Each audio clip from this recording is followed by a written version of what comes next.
Gaza está em chamas, Israel avança, e o mundo inteiro assiste sem entender que talvez isso já estava escrito. Milhares fogem, nações se dividem, e profetas antigos parecem falar outra vez. Amós, Sofonias, Zacarias, todos anunciaram o que está acontecendo hoje. Será coincidência ou estamos vendo o cumprimento das últimas profecias da Bíblia? Este vídeo não é sobre política, é sobre promessas eternas. É sobre o que a Bíblia disse milhares de anos atrás e que agora está acontecendo diante dos nossos olhos. Nos próximos minutos, você vai entender por que Gaza é muito mais do que uma guerra. É o símbolo de uma batalha espiritual que começou há milênios e que está prestes a chegar ao seu clímax. Mas antes de continuar, se inscreva no canal, ative o sininho e fique até o final, porque o que você vai ver aqui pode mudar completamente a forma como você entende o mundo e o tempo em que vivemos. Porque o relógio profético de Deus já começou a marcar. A noite cai sobre Gaza e o céu se transforma em um espelho de fogo. Helicópteros cortam o horizonte, drones pairam como corvos de metal e a terra treme sob o rugido dos tanques. Gaza está ardendo, declara o ministro da Defesa de Israel. Mas não é apenas uma descrição militar. É uma frase que ressoa como profecia, como se ecoasse de páginas escritas há milhares de anos. As ruas se enchem de poeira e medo. Famílias inteiras correm em silêncio, levando nas mãos o pouco que conseguem salvar. Um documento, um retrato, um pão embrulhado às pressas. A cada explosão, janelas se partem e os ecos se confundem com gritos. Gaza, a antiga Filistéia das Escrituras, mais uma vez se torna o palco de uma tragédia que mistura política, fé e destino. Do outro lado do muro, estrategistas calculam rotas, oficiais traçam linhas em mapas digitais. O mundo observa, comenta, se divide. Mas para quem acredita nas palavras dos profetas, o que acontece agora é mais do que uma guerra moderna. É a reencenação de um drama ancestral. A fronteira de Gaza, dizem eles, não é apenas geográfica, é espiritual. Um limite entre a promessa divina e a resistência humana. Os tanques avançam sobre um território de 360 quilômetros, mas a batalha é bem maior. É uma disputa entre fé e desespero, entre passado e futuro. Há quem veja nisso o cumprimento das antigas profecias de Amós, Sofonias e Ezequiel, homens que viveram séculos antes de Cristo, mas que escreveram sobre fogo, destruição e o retorno do povo de Israel à sua terra. Naquele tempo, Gaza era chamada de Filistéia e seus habitantes eram os filisteus, guerreiros que dominavam o ferro, enquanto Israel ainda lutava com armas de bronze. Por gerações, os filisteus subjugaram o povo escolhido. Foram eles que cegaram Sansão, o herói de Israel, e o exibiram em correntes diante do templo do deus Dagom. Foi em Gaza que Sansão, humilhado, pediu a Deus força uma última vez e derrubou o templo sobre si e sobre seus inimigos. Gaza foi o palco de sua morte e de sua vingança. Hoje, séculos depois, o nome ainda carrega peso. A mesma terra que viu Sansão cair e os filisteus perecerem, agora vê mísseis riscando o firmamento. As imagens que percorrem as redes sociais parecem repetições modernas das antigas pragas. Fogo descendo do céu, colunas de fumaça, ruínas e choro. Muitos se perguntam, estaria a profecia se cumprindo novamente? Enquanto as bombas caem, há quem leia os versículos de Amós. Por 3 transgressões de Gaza e por 4 não retirarei o castigo. Porei fogo nos muros de Gaza e consumirei os seus palácios. A frase soa assustadoramente atual. O profeta escreveu isso há quase 800 anos e, no entanto, as palavras parecem descrever o noticiário de hoje. Fogo, destruição, juízo. O que para uns é apenas coincidência, para outros é o relógio profético de Deus marcando mais um minuto rumo ao fim. Mas nem tudo é destruição. Em meio às cinzas, há sinais de esperança, pequenos, frágeis, mas reais. Médicos que continuam atendendo em hospitais sem luz. Crianças que desenham no chão de poeira o que veem no céu. Aviões, estrelas, anjos. Velhos rabinos e imãs que, em lados opostos do muro, ainda oram pelo mesmo Deus, pedindo o mesmo milagre, paz. E assim, Gaza continua sendo o espelho do mundo, um reflexo de tudo que há de mais humano e mais divino. Um lugar onde o sangue e a fé se misturam, onde o desespero e a esperança caminham lado a lado. Os profetas antigos chamaram essa terra de prova de fogo, o lugar onde Israel seria testado, não pela força de seus inimigos, mas pela fidelidade de seu coração. Talvez por isso a guerra nunca termine, porque Gaza não é apenas um território, é um símbolo, é o ponto onde o céu e a terra se tocam em chamas. E enquanto o fogo continua a queimar, a voz do passado sussurra. Os muros cairão, os palácios se consumirão e o remanescente será provado. Hoje, as câmeras do mundo filmam a mesma história que os profetas já escreveram. A única dúvida é se estamos assistindo ao fim ou ao recomeço. Muito antes das explosões e dos tanques, houve uma promessa.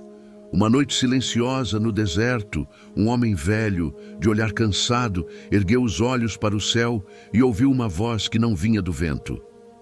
Olha para as estrelas, disse a voz.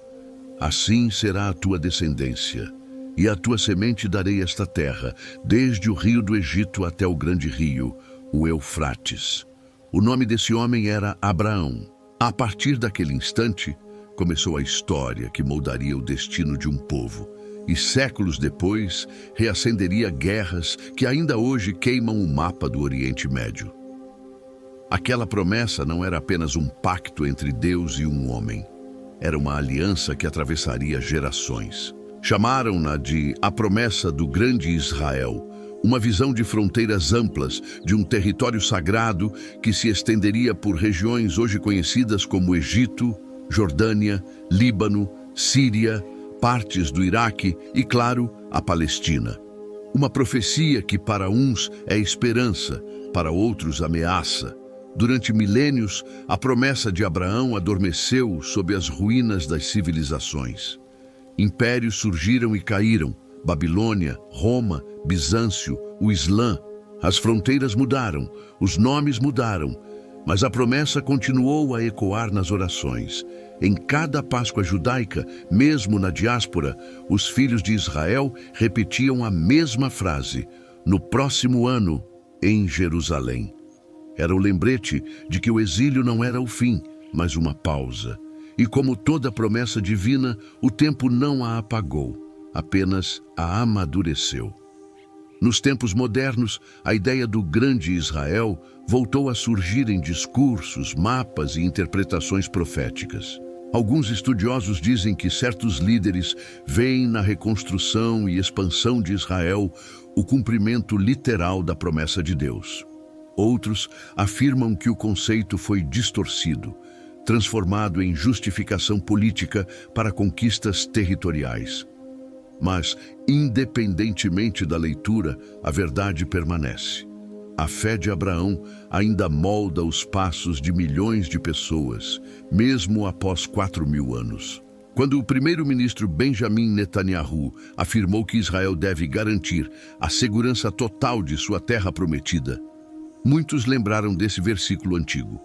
Para uns, era um gesto de patriotismo, para outros, uma faísca acesa sobre barris de pólvora. O vídeo que inspirou esta narrativa sugere que talvez Netanyahu esteja, conscientemente ou não, movendo peças que correspondem à antiga visão, não a de um império político, mas de um cumprimento espiritual escrito nos rolos sagrados. Mas como uma promessa feita a um patriarca do deserto pode explicar uma guerra moderna com drones e mísseis?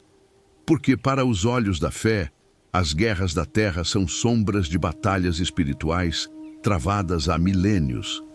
E Gaza, dizem os antigos textos, sempre foi a fronteira entre o que pertence a Deus e o que resiste a Ele. No livro de Gênesis, a promessa é clara: a tua descendência herdará esta terra. No livro de Josué, essa promessa é colocada à prova e começa a conquista. Nos Salmos é lembrança, nos profetas é advertência, e em nossos dias é lembrança e conflito ao mesmo tempo. Há um paradoxo em tudo isso. Quanto mais Israel busca proteger sua terra prometida, mais distante parece o cumprimento espiritual da promessa. Porque, segundo as Escrituras, essa herança não é apenas física, é também moral e espiritual. Deus prometeu terra, sim, mas prometeu também justiça, misericórdia e fidelidade. Quando a terra é tomada, mas a fé se perde, o mapa se torna apenas poeira. A promessa esquecida, portanto, não é a do território, é a do propósito. Israel foi chamado não apenas para habitar uma região, mas para ser luz entre as nações. E quando essa luz se apaga, a terra prometida perde o sentido. Por isso, os profetas repetiram vezes sem conta: não basta possuir a terra, é preciso ser digno dela. Hoje, enquanto o fogo ilumina o céu de Gaza e o mundo discute fronteiras, o eco da promessa ainda ressoa. Ela não envelheceu, apenas espera ser compreendida. Talvez o verdadeiro grande Israel não seja um mapa que se estende do Egito ao Eufrates, mas uma restauração espiritual que começa dentro do próprio coração do povo. Uma fé viva que substitui o medo. Uma obediência que vence o orgulho. Um retorno não apenas geográfico, mas divino. Abraão olhou as estrelas e acreditou. Milhares de anos depois, os mesmos céus testemunham os descendentes daquela promessa lutando sob as mesmas constelações. O deserto mudou, as armas mudaram, mas o pacto permanece. E a voz que falou no deserto ainda pergunta: serás fiel à promessa, ou te esquecerás dela quando a terra estiver em tuas mãos? Antes de Gaza ser Gaza, ela tinha outro nome. Chamava-se Filisteia, uma faixa de terra fértil e disputada, banhada pelo Mediterrâneo e habitada por um povo temido, os filisteus. Durante séculos, o nome Filisteia ecoou nas páginas da Bíblia como sinônimo de poder e rivalidade. Eram guerreiros hábeis, comerciantes prósperos e estrategistas navais. Dominaram o ferro quando Israel ainda forjava armas de bronze. Seu segredo metalúrgico lhes deu vantagem nas batalhas e os transformou em senhores do litoral. Para Israel, os filisteus eram o espelho invertido. Uma nação sem aliança com Deus, mas cheia de força e orgulho. O choque entre ambos não era apenas político, era espiritual. De um lado, um povo que acreditava ter sido escolhido por um Deus invisível. Do outro, uma cultura poderosa que confiava em seus deuses tangíveis, moldados em pedra e ouro. Gaza, a capital filisteia, era o coração dessa rivalidade. Os textos antigos mencionam 5 cidades principais: Gaza, Ascalon, Asdod, Ecrom e Gate. Juntas, formavam uma confederação temida, a Pentápolis Filisteia. Cada cidade era governada por um príncipe, e todos respondiam a um conselho militar que decidia quando atacar Israel. Em seus templos, o deus Dagom, metade homem, metade peixe, era adorado com sacrifícios e rituais de colheita. A religião filisteia era uma mistura de superstição, política e poder econômico. E para muitos israelitas, era também uma tentação constante. Os filisteus eram a ponta de lança da corrupção estrangeira, símbolo da autossuficiência humana. Eles representavam a civilização que prospera sem depender de Deus, a força que confia na espada em vez da fé. E por isso mesmo, tornaram-se inimigos emblemáticos na narrativa bíblica. De suas fileiras saiu Golias, o gigante de Gate que desafiou o exército de Israel e caiu pelas mãos do jovem pastor Davi. Aquele duelo, simples em aparência, era na verdade um retrato de duas filosofias em guerra, a confiança em si mesmo contra a confiança em Deus. Mas o confronto entre Israel e Filisteia não terminou com Davi. Pelo contrário, atravessou gerações. Os filisteus destruíram aldeias, escravizaram famílias e impuseram tributos pesados. Por longos períodos, Israel viveu sob seu domínio. E foi nesse contexto que os profetas começaram a falar.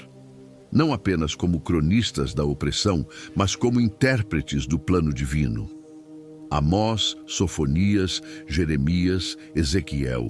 Todos eles mencionaram Gaza e as cidades vizinhas em seus oráculos de juízo.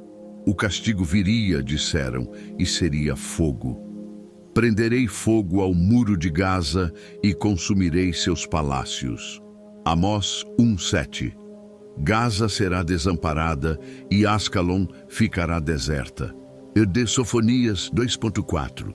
Os profetas não falavam apenas de política ou vingança, falavam de ciclos espirituais.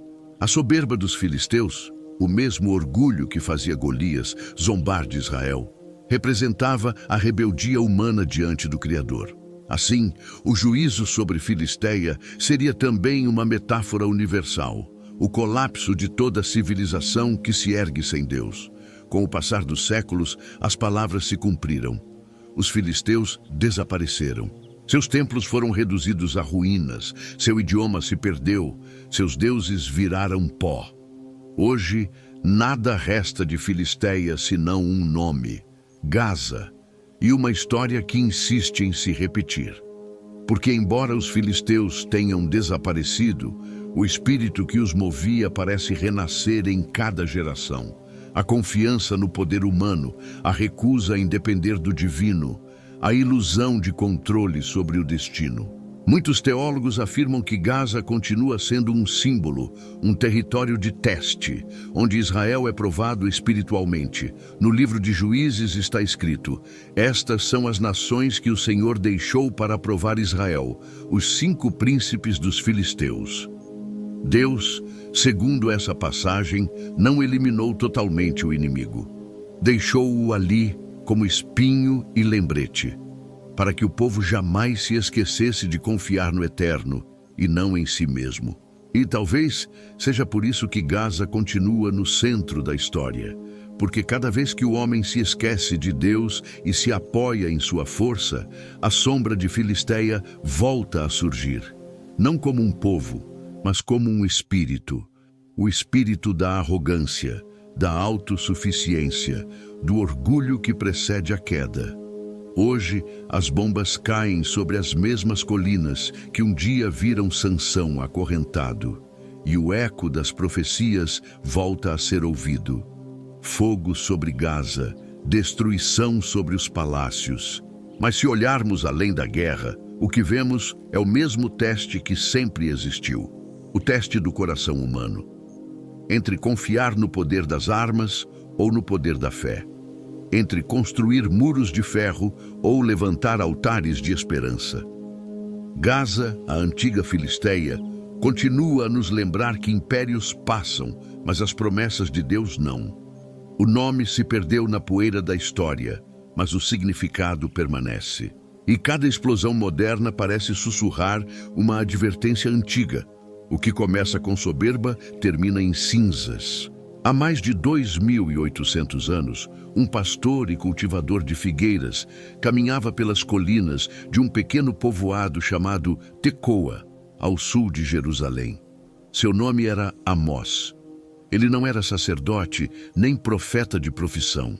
Era um homem comum, acostumado ao trabalho duro e ao silêncio dos campos. Mas um dia, aquele silêncio foi quebrado. Uma voz o chamou. Não era um vento, nem um eco distante, era a própria voz de Deus. E essa voz lhe deu uma missão: anunciar o juízo. Amós viu o que poucos ousariam ver, O povo de Israel vivia um tempo de aparente prosperidade, mercados cheios, palácios luxuosos, templos com incenso subindo ao céu. Mas por trás dessa aparência havia corrupção, idolatria e injustiça. Os poderosos oprimiam os pobres, e a fé havia se tornado um ritual vazio.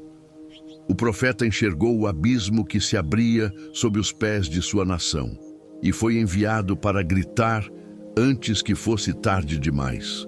Por 3 transgressões de Gaza, e por 4 não retirarei o castigo, disse o Senhor através de Amós. Porei fogo no muro de Gaza e consumirei os seus palácios. Essas palavras atravessaram os séculos. Elas não falavam apenas da Gaza antiga, dominada pelos filisteus, mas também de um padrão divino. Quando a violência, a soberba e a crueldade alcançam seu limite, o juízo é inevitável. A profecia de Amós era simples e aterradora. Um aviso de que a impunidade humana não dura para sempre. Os estudiosos explicam que a expressão por 3 transgressões e por 4 é uma fórmula hebraica que significa por pecados repetidos, por maldades acumuladas. Gaza havia cruzado o limite.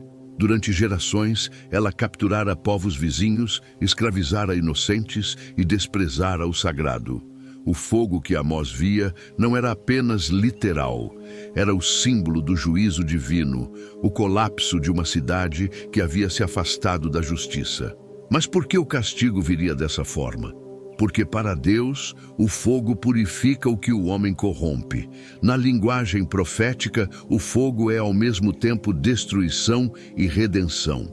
Queima o orgulho, consome a impiedade e deixa o que é verdadeiro de pé. Amós não falava apenas a Gaza, mas a todos os que vivem como ela, fortes na guerra, fracos na misericórdia. É curioso notar que Amós viveu num tempo em que Israel também prosperava militarmente. O reino do norte, sob Jeroboão II, estava no auge. Havia vitórias, riquezas e segurança aparente.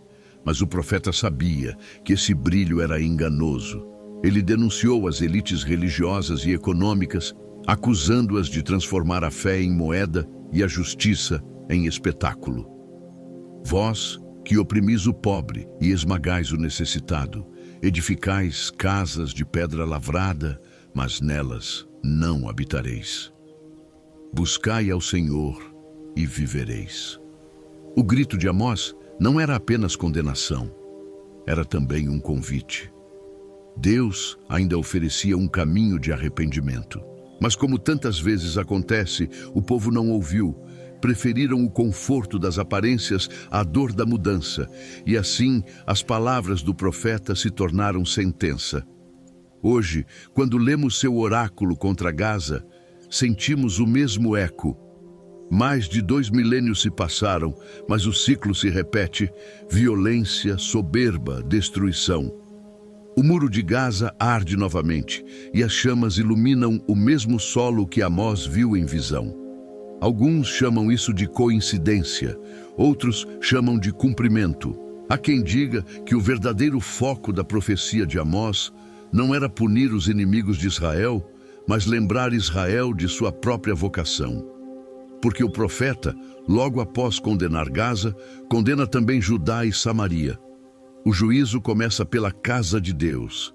Em outras palavras, quem recebeu a luz deve viver à altura dela. E quando não vive, torna-se igual aos filisteus que combate. Amós foi rejeitado. Os sacerdotes o expulsaram. Os poderosos zombaram dele. Mas sua voz não se calou. Ela atravessou as eras e ainda fala, não apenas às nações, mas a cada coração endurecido. Seu livro termina com uma promessa que poucos lembram. Depois do fogo, viria a restauração. Levantarei o tabernáculo caído de Davi, e possuirei o restante de Edom, e todas as nações que são chamadas pelo meu nome. Amós enxergava o futuro. Um tempo em que o julgamento abriria espaço para o renovo. Para cada Gaza em ruínas, haveria um Israel restaurado. Mas a restauração nunca é automática. Exige arrependimento. E assim, o grito de Amós ainda ecoa pelos desertos do Oriente e pelos corredores do tempo. Buscai o bem e não o mal, para que vivais. Talvez essa seja a frase que resume todo o profeta e toda a história humana. Antes do juízo, sempre há um chamado à conversão. E enquanto Gaza arde mais uma vez, o velho pastor de Tecoa parece sussurrar do pó: eu avisei. Entre os muitos profetas que levantaram a voz em meio à decadência espiritual de Israel, havia um nome discreto, quase esquecido: Sofonias. Não era um homem comum. Descendia do rei Ezequias, o reformador de Judá. Trazia em si o sangue da realeza e o peso da revelação. Enquanto Amós falava das colinas e Isaías pregava nos palácios, Sofonias foi escolhido para anunciar algo que poucos queriam ouvir: o dia da ira do Senhor, o tempo em que Deus se levantaria para julgar não apenas uma cidade, mas toda a terra. Era um tempo sombrio. Jerusalém estava mergulhada em idolatria e os povos vizinhos, como os filisteus, prosperavam sobre injustiça e orgulho. Mas Sofonias não se dirigiu apenas ao seu povo. Suas palavras cruzaram fronteiras e alcançaram a costa do mar, onde ficava a velha Filisteia, a atual Gaza. E ali sua voz se tornou sentença. Porque Gaza será desamparada e Ascalon será deserta. Asdod será lançada fora ao meio-dia e Écron será desarraigada. Ai dos que habitam a costa do mar, a nação dos quereteus. A palavra do Senhor é contra vós, ó terra dos filisteus. Eu vos destruirei, até que não haja morador algum. É de Sofonias 2, 4, 5. Essas palavras, escritas há quase 3.000 anos, ainda soam como trovões sobre o Mediterrâneo. Sofonias via o que o mundo moderno chama de vazio geopolítico. Mas para ele era o cumprimento do juízo divino. Gaza seria desamparada, abandonada, reduzida ao silêncio. E aquele pedaço de costa, antes cheio de orgulho e comércio, passaria a outro dono. E será a costa do mar pastos de cabanas de pastores e currais de ovelhas. E será essa terra para o remanescente da casa de Judá. Sofonias 2, 6, 7. O profeta não falava de destruição por destruição. Ele falava de substituição, de uma terra que mudaria de mãos. O juízo seria também uma redistribuição. O que era domínio do inimigo se tornaria abrigo para o povo fiel. Essa profecia contém uma das verdades mais desconfortáveis da Escritura. A terra pertence a quem honra o Criador dela. E quando um povo a usa para a violência, o sangue clama e o céu responde. Por isso, a visão de Sofonias é tão atual. Em seus versos, Gaza é símbolo de tudo o que é erguido sem justiça. E quando a injustiça domina, Deus recolhe sua presença e o território se torna desamparado. Os estudiosos notam um detalhe curioso. Sofonias é o primeiro profeta a usar a expressão o dia do Senhor, não apenas como evento histórico, mas como realidade espiritual e escatológica. Um dia em que toda soberba será abatida e toda verdade revelada. Ele via o tempo como um círculo sagrado. O que aconteceu uma vez voltaria a acontecer, com outros nomes e outras armas. E talvez por isso, quando Gaza se vê novamente em ruínas, as palavras antigas voltam a brilhar entre as cinzas. Sofonias também descreve o destino dos sobreviventes, o remanescente. Um pequeno grupo que permaneceria fiel, mesmo em meio ao caos. Ele não falava de poder militar, mas de pureza espiritual. E deixarei no meio de ti um povo humilde e pobre, e eles confiarão no nome do Senhor. Sofonias 3:12. Esse povo humilde e pobre é a chave da profecia. Não são os fortes que herdam a terra, mas os que dependem de Deus. Os palácios se desmoronam, os impérios se apagam, mas o remanescente fica. A história do mundo é uma sucessão de ruínas. A história de Deus é uma sucessão de renascimentos. Hoje, quando os jornais falam de Gaza, Poucos lembram que esse nome já foi sinônimo de poder e orgulho. E menos ainda se lembram que um profeta previu sua desolação e o retorno da terra ao povo de Judá. Mas a profecia de Sofonias não é uma celebração de conquista, é um aviso moral. Ninguém possui a terra, apenas a administra. E toda vez que a humanidade tenta ser dona do que é divino, o tempo se encarrega de devolver o que é do Criador. A terra sem dono de Sofonias não é apenas uma profecia sobre Gaza, é uma metáfora universal. Terras mudam de mãos, impérios desaparecem, mas o propósito de Deus permanece. A pergunta é: quem herdará o que foi deixado? Os orgulhosos que constroem sobre areia ou os humildes que plantam sobre fé? E assim, as palavras do profeta continuam ecoando pelos séculos, como uma promessa e uma advertência. O Senhor deixará um povo que confiará em seu nome. Talvez o verdadeiro milagre não seja a queda dos impérios, mas o fato de que entre as ruínas sempre resta alguém de joelhos, orando. E é a partir dessas orações que Deus reconstrói o mundo. Depois que o povo de Israel retornou do exílio babilônico, Jerusalém ainda cheirava a cinzas. O templo estava em ruínas, as muralhas quebradas e a esperança quase morta. Foi nesse cenário que surgiu o profeta Zacarias, cujo nome significa "O Senhor se lembra". E de fato, ele veio para lembrar o povo de que Deus ainda estava escrevendo a história, mesmo quando tudo parecia perdido. Zacarias era diferente dos profetas anteriores. Enquanto Amós e Sofonias falavam de juízo e destruição, Zacarias falava de restauração e futuro. Ele era o profeta dos sonhos e das visões, o que via anjos medindo cidades e cavalos descendo dos céus. Em meio às ruínas, ele enxergava não o fim, mas o início de algo novo. E entre suas palavras de esperança, há uma profecia enigmática, a que fala sobre Gaza e Asdod, as antigas cidades filisteias. Verá Ascalon e temerá, Gaza também, e se doerá em grande maneira, perecerá o seu rei, e Asdod será habitada por um estrangeiro, e exterminarei o orgulho dos filisteus. Zacarias 9:5-6. Essas palavras são tão diretas quanto misteriosas. O profeta descreve duas coisas: a queda da soberba e a troca de habitantes. Em outras palavras, o que era território inimigo seria transformado e sua identidade substituída. O estrangeiro em Asdod é o símbolo vivo de que nenhum poder terreno é eterno. Tudo o que se ergue sem Deus está destinado a mudar de dono. Mas Zacarias não falava apenas de política ou conquista. Ele via naquelas cidades o reflexo do coração humano, orgulhoso, resistente, rebelde. A soberba dos filisteus era mais que arrogância militar, era a crença de que podiam viver sem depender do Criador. Por isso, Deus prometeu: porei fim à sua soberba, não como castigo cego, mas como correção divina. Porque todo orgulho que se levanta contra o céu acaba colidindo com ele. A imagem do estrangeiro em Asdod é profundamente simbólica. Naquele tempo, um estrangeiro era alguém sem direitos, sem herança, sem voz.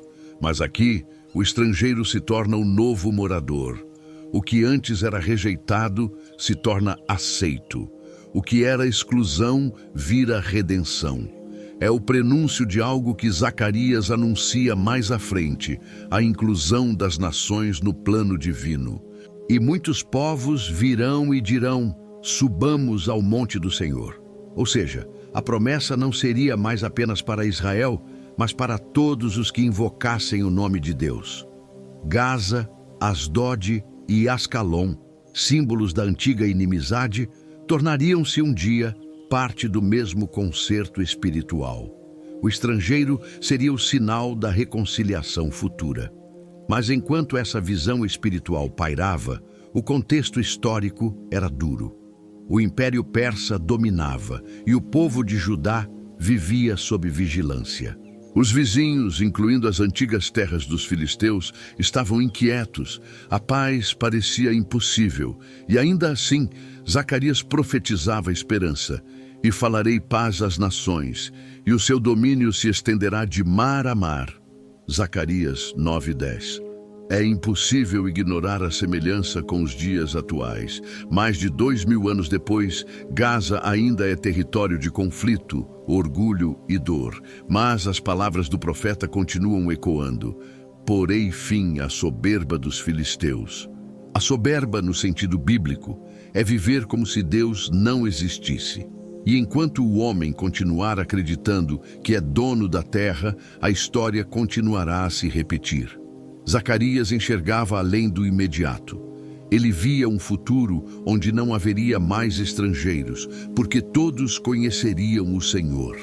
Um tempo em que as antigas fronteiras seriam apagadas e o orgulho substituído por compaixão. Mas para chegar lá, o fogo precisaria purificar. Antes da restauração, viria o juízo.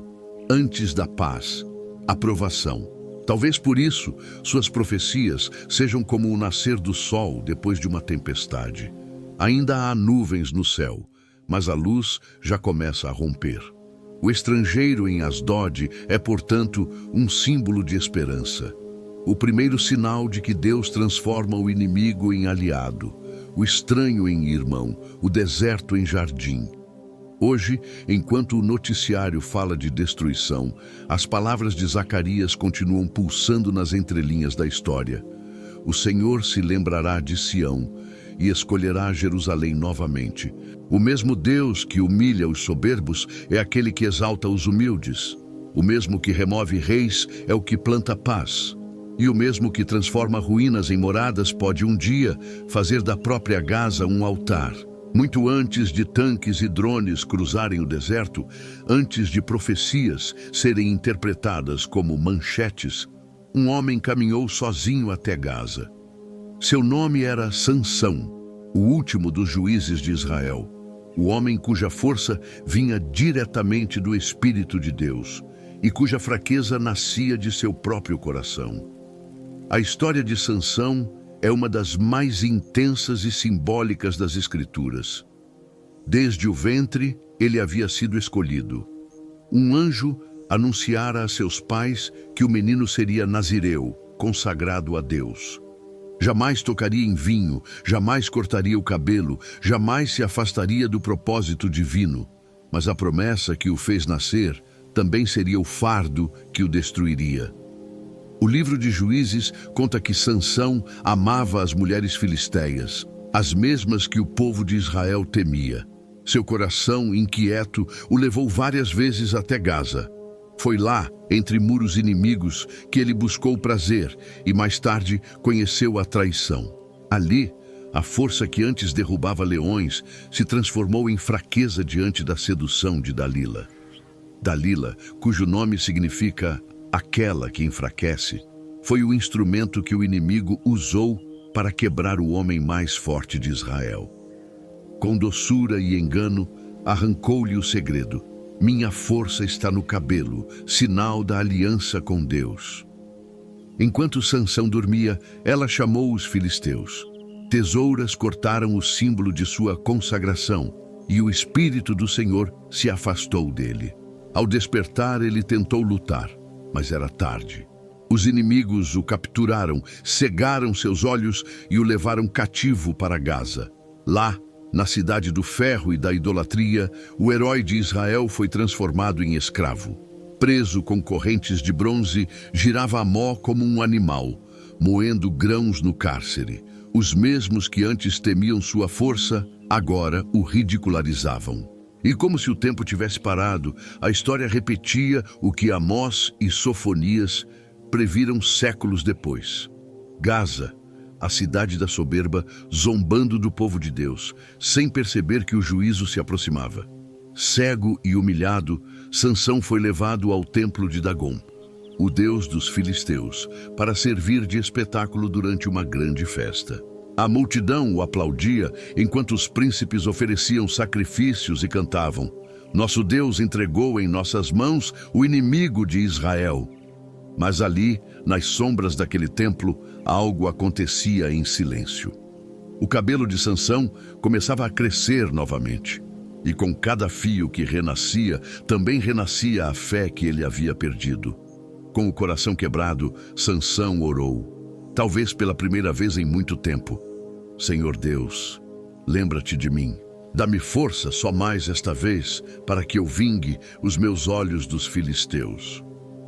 Guiado por um menino, ele foi levado entre as duas colunas centrais que sustentavam o templo. Ali, colocou as mãos, uma de cada lado, e respirou fundo.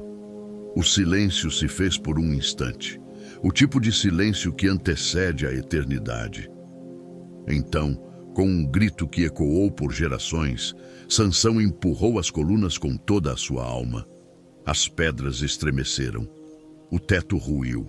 O templo desabou sobre príncipes, soldados e espectadores, e o homem cego que havia sido zombaria tornou-se instrumento do juízo divino. Morreu mais na sua morte do que em toda a sua vida. Juízes 16:30. O fogo de Gaza, anunciado pelos profetas, teve ali seu primeiro clarão. Não era o fogo do céu, mas o fogo do sacrifício. Um homem que entregou a própria vida para cumprir um propósito que ele mal compreendia. Sansão não foi apenas um guerreiro. A visão veio em silêncio. Ezequiel, o profeta do exílio, foi tomado pelo Espírito e levado a um lugar que nenhum homem gostaria de ver. Não era uma cidade nem um deserto. Era um vale repleto de ossos. Tantos ossos que o chão parecia um mar branco e seco. Eles não estavam apenas mortos, estavam completamente secos, sem vestígio de carne, sem sinal de vida. E então Deus lhe perguntou: Filho do homem, poderão viver estes ossos? Ezequiel olhou ao redor e a cena era de pura desolação. Não havia exército, apenas fragmentos de vidas esquecidas, uma nação reduzida ao pó. Mas ele respondeu com humildade: Senhor, tu o sabes. Essa pergunta ecoa até hoje. Pode uma nação morta ressuscitar? Pode um povo disperso por séculos voltar à vida? Pode um coração endurecido voltar a sentir o sopro de Deus? E o Senhor disse: Profetiza sobre estes ossos e dize-lhes: Ossos secos, ouvi a palavra do Senhor. Eis que farei entrar em vós o Espírito e vivereis. Ezequiel obedeceu. Ele começou a falar, não com força, mas com fé. E à medida que as palavras saíam de sua boca, algo começou a acontecer.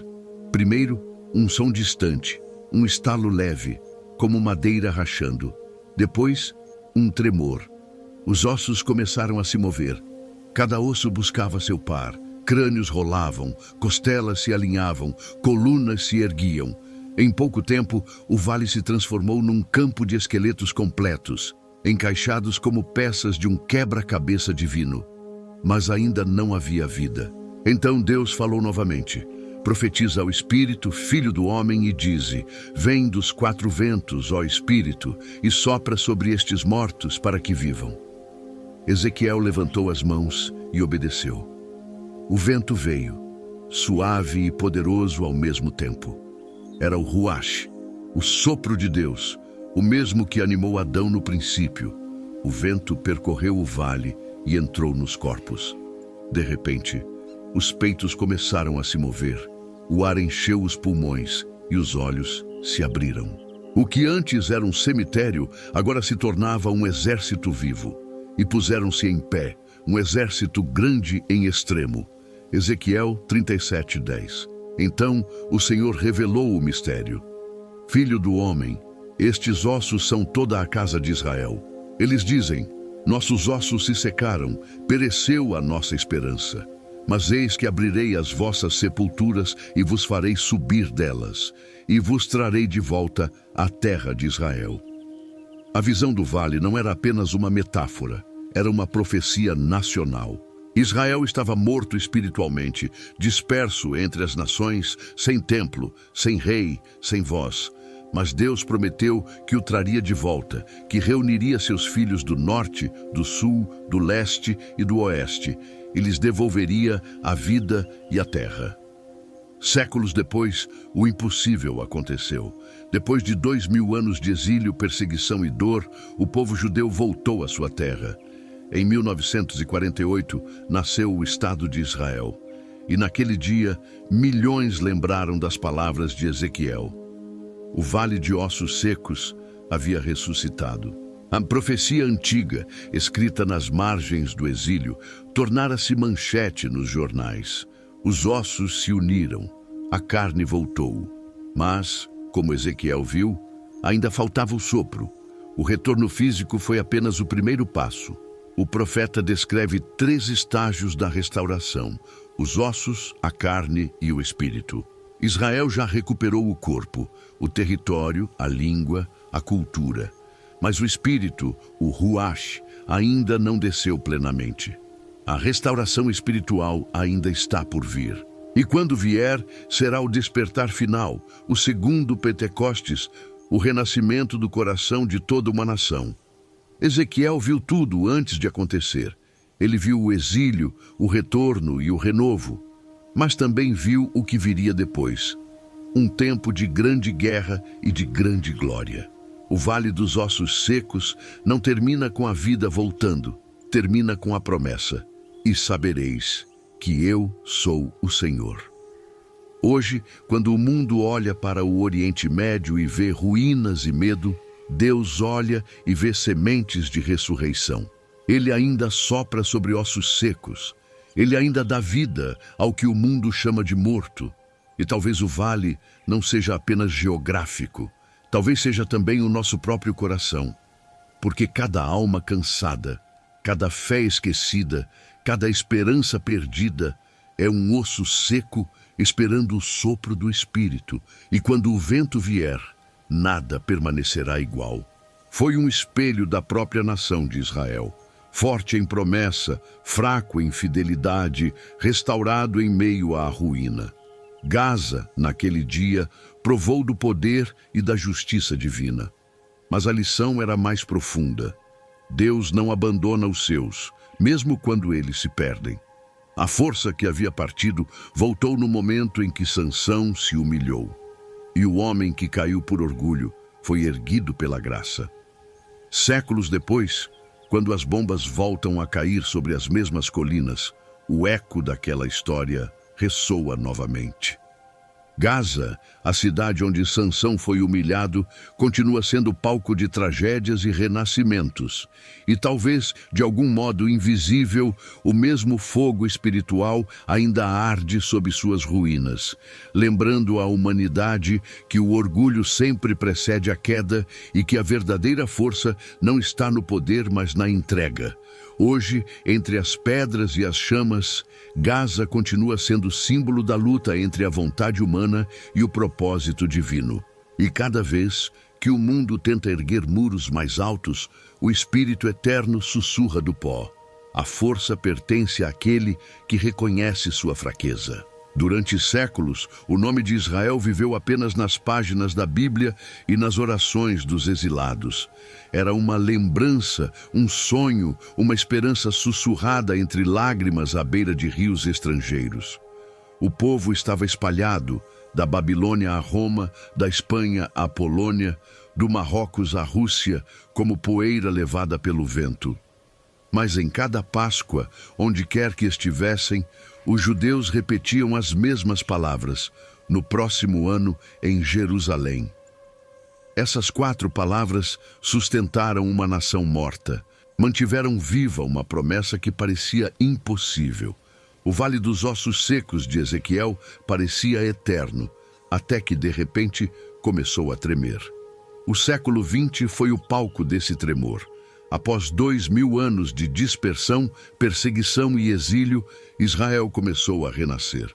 O solo árido da Palestina, como era chamado, começou a florescer com comunidades agrícolas judaicas, os kibbutzim, erguidos por imigrantes vindos do leste europeu e do norte da África. E em meio a guerras, tratados e milagres, algo sobrenatural acontecia. A profecia se tornava realidade. Em 14 de maio de 1948, David Ben-Gurion se levantou diante de uma multidão e declarou: o Estado de Israel é proclamado. Naquele instante, o mundo ouviu o eco das palavras de Ezequiel.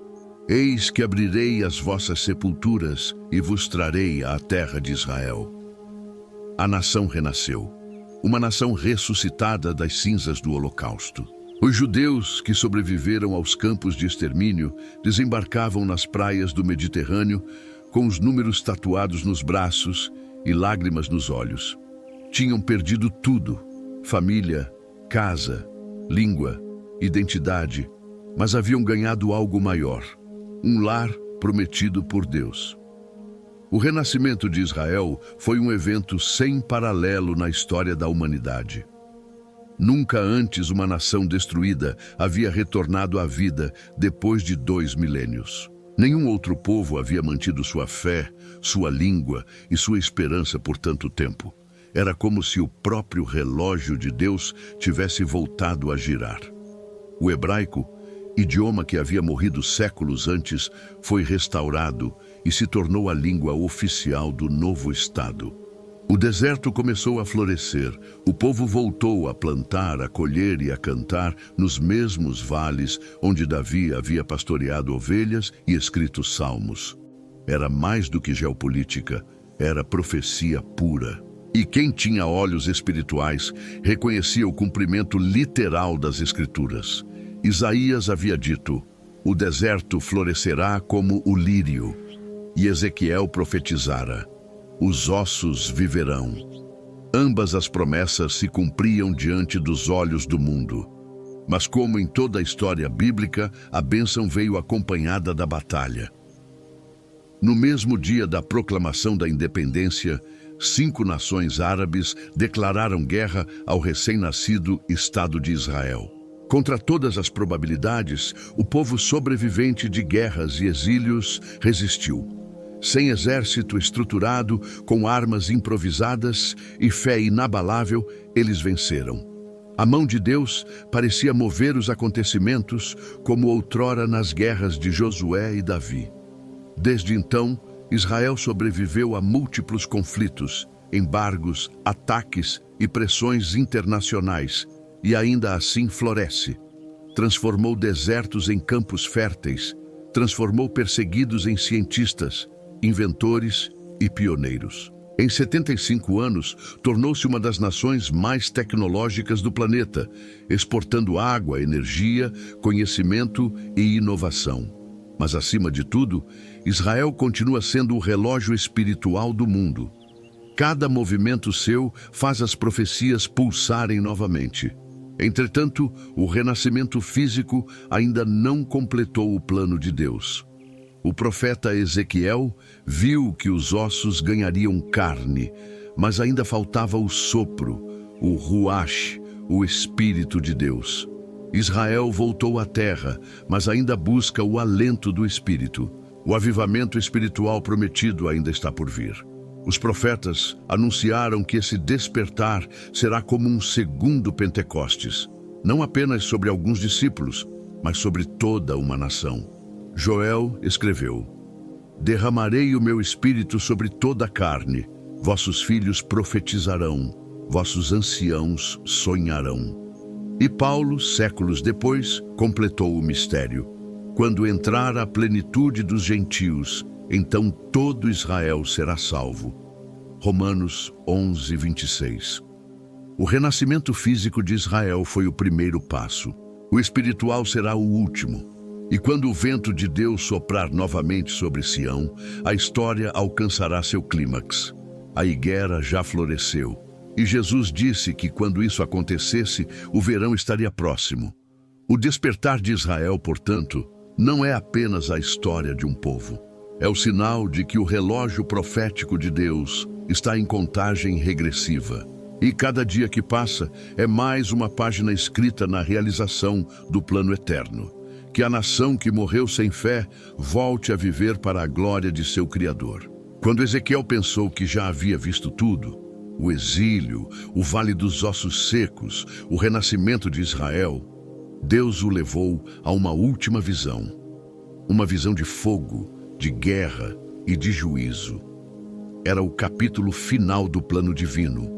o momento em que todas as profecias convergiriam para o mesmo ponto no tempo e na história.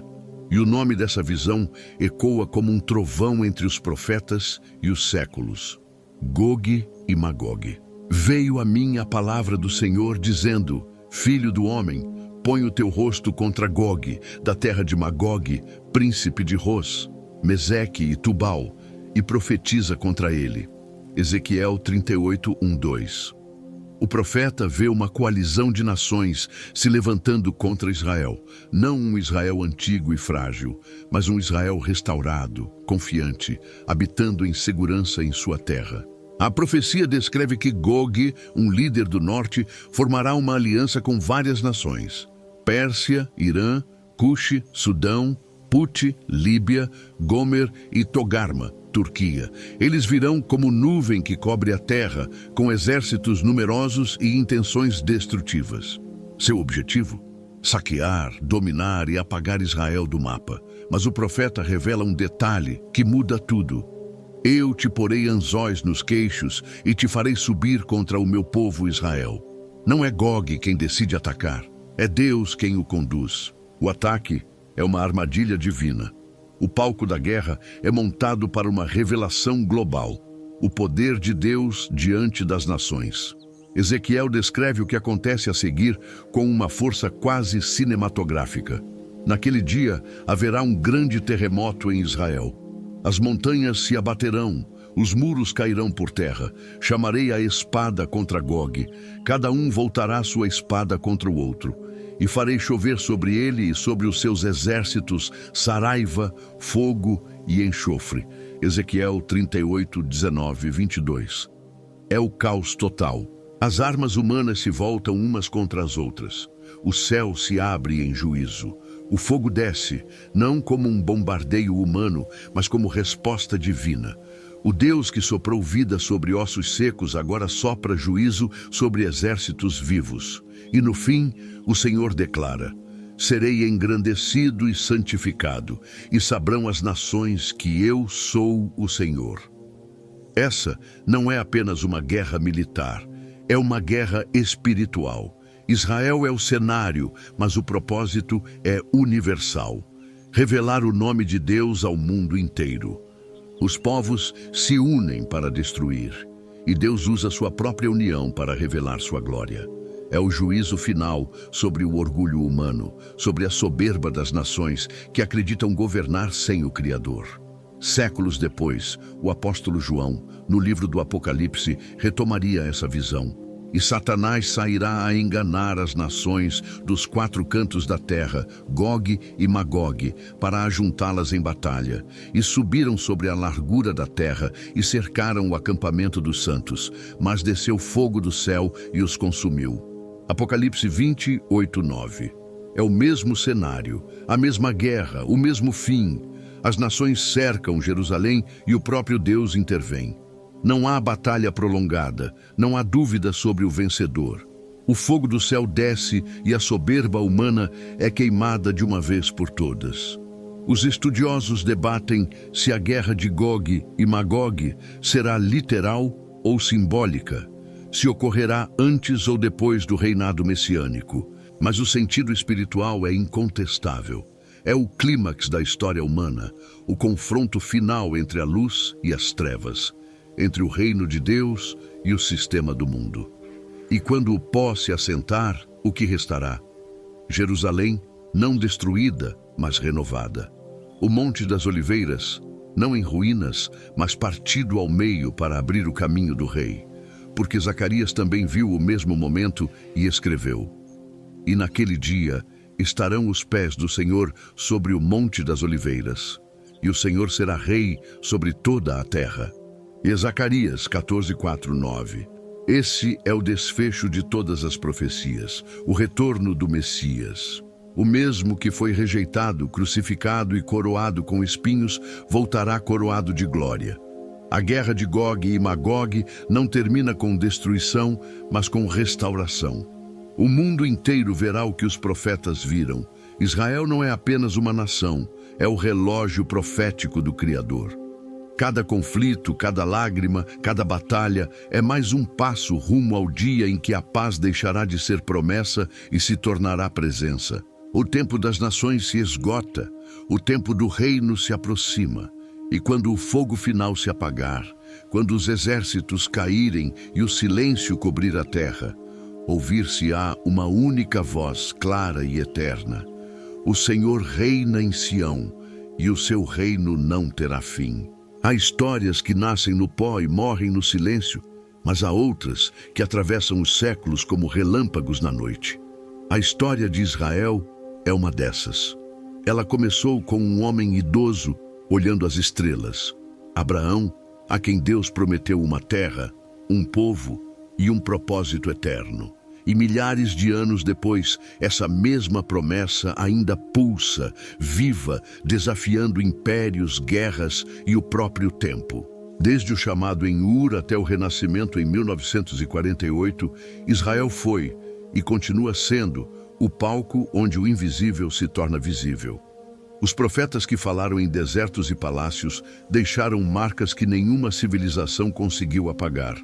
Amós, Sofonias, Zacarias, Ezequiel, cada um ergueu uma tocha no escuro da história, e juntas essas tochas formam uma linha de luz que conduz o mundo até o fim dos tempos. O que começou como uma promessa de terra se transformou em um mapa espiritual. O solo de Canaã tornou-se símbolo da herança eterna. Gaza, Asdod e Jerusalém deixaram de ser apenas nomes geográficos, tornaram-se espelhos da alma humana. Cada guerra, cada destruição, cada reconstrução reflete uma verdade antiga. Não há paz verdadeira fora da presença de Deus. Israel, o povo da aliança, foi também o povo da queda. Foi exaltado e humilhado, guiado e disperso, ferido e curado. Mas apesar das infidelidades, Deus nunca o abandonou. Ele sempre o trouxe de volta, como o oleiro que refaz o vaso quebrado com as mesmas mãos que o moldaram. Hoje, enquanto as nações se reúnem, os impérios se erguem e o mundo parece girar em caos, os ecos dos profetas soam mais altos do que nunca. O relógio de Deus está em movimento. Cada evento no Oriente Médio é mais que política, é profecia em andamento. As fronteiras de hoje são sombras das promessas de ontem. O pó de Gaza ainda queima, mas a palavra escrita há milênios permanece. Serei engrandecido entre as nações, serei exaltado sobre a terra. Salmos 46:10. As profecias não foram dadas para satisfazer a curiosidade humana, mas para despertar o coração adormecido. Não para prever destruição, mas para preparar redenção. Cada julgamento na Bíblia traz embutida uma promessa, e cada deserto guarda sementes de renascimento. Assim foi com Israel, e assim será com o mundo. O Apocalipse não é o fim, é o recomeço. A guerra de Gog e Magog não é o último capítulo da dor, mas o primeiro da justiça perfeita. E quando o rei voltar, não voltará para destruir, mas para reinar. Jerusalém deixará de ser centro de conflitos e se tornará o centro da paz eterna, a cidade do grande rei. Ali, o sangue será trocado por louvor e o choro por cânticos de alegria. Os profetas chamavam isso de o dia do Senhor, o tempo em que toda a criação será restaurada, em que o céu e a terra se abraçarão novamente. Nesse dia, o Espírito soprará sobre toda a carne, e o homem finalmente compreenderá o que ignorou por eras, que toda a vida vem do sopro divino, e que o propósito da existência não é o poder, mas a comunhão. Quando isso acontecer, o que Ezequiel viu no vale se cumprirá completamente. Os ossos secos não serão mais metáfora de uma nação, mas de toda a humanidade. O Espírito de Deus passará por sobre os povos, e os corações de pedra se transformarão em corações de carne. O exílio espiritual da humanidade chegará ao fim. E a mesma voz que perguntou, poderão viver estes ossos? Dirá novamente, vivei, porque eu vos soprei o Espírito. Então entenderemos que todas as guerras, todos os profetas, todos os desertos apontavam para um único destino: a reconciliação entre o Criador e a criação. Israel é o espelho, o mundo é o reflexo, e nós somos o sopro. As profecias não são contos antigos, são janelas abertas para o amanhã. Cada versículo é um lembrete de que Deus não escreve em vão. Ele cumpre cada palavra no tempo certo. E quando o último selo se abrir e o último som de trombeta ecoar, haverá silêncio. O tipo de silêncio que precede o nascer de um novo mundo. Então, de Jerusalém ao fim dos mares, de Gaza às nações distantes, ouvir-se-á um cântico novo. O Senhor reina e a terra se alegra.